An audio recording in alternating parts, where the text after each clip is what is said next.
আমরা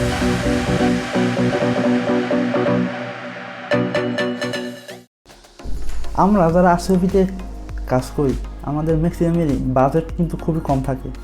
তো দেখা যায় আমাদের লিপো ব্যাটারি চার্জ দেওয়ার জন্য একটা ব্যালেন্স চার্জার দরকার। তো আমরা ম্যাক্সিমামই B3 যে কম্প্যাক্ট চার্জার সেটি আমরা ব্যবহার করতে চেষ্টা করি।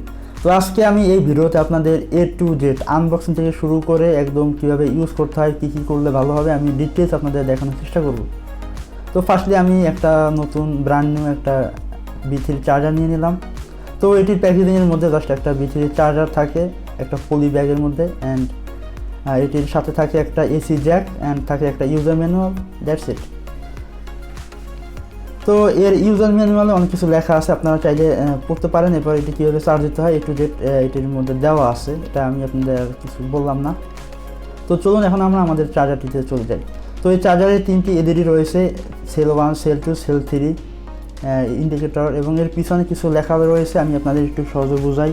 এটি পাওয়ার অন করলে অরেঞ্জ কালার জ্বলবে, স্ট্যান্ড বাই যেটা দেওয়া আছে সবসময় গ্রিন জ্বলবে, এরপর চার্জার দিতে রেড জ্বলবে, অ্যান্ড চার্জ ফুল হয়ে গেলে এটা আবারও গ্রিন এলইডি জ্বলবে।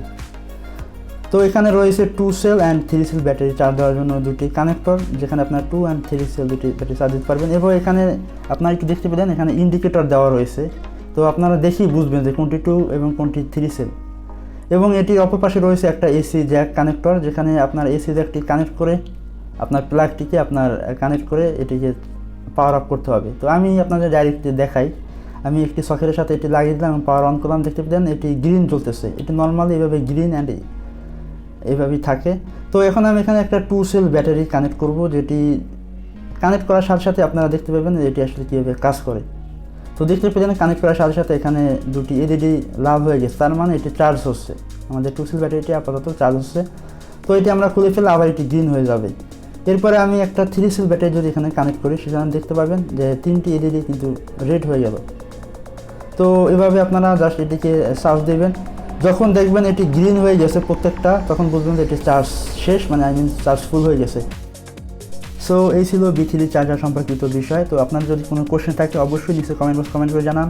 অ্যান্ড আমাদের নেক্সট ভিডিও আসতেছে B3 চার্জারের A to Z, এটিকে নষ্ট হলে সারাবেন, কীভাবে এটি কাজ করে। অ্যান্ড আপনাদের যদি কোনো চাহিদা থাকে ভিডিও অবশ্যই জানাবেন, অ্যান্ড আমাদের চ্যানেলটিকে সাবস্ক্রাইব করবেন, অ্যান্ড কমেন্ট করে জানাবেন ভিডিওটি কেমন লাগবে, অ্যান্ড ভিডিওটা একটা লাইক দেবেন, মাস্ট বি লাইক দিয়ে যাবেন।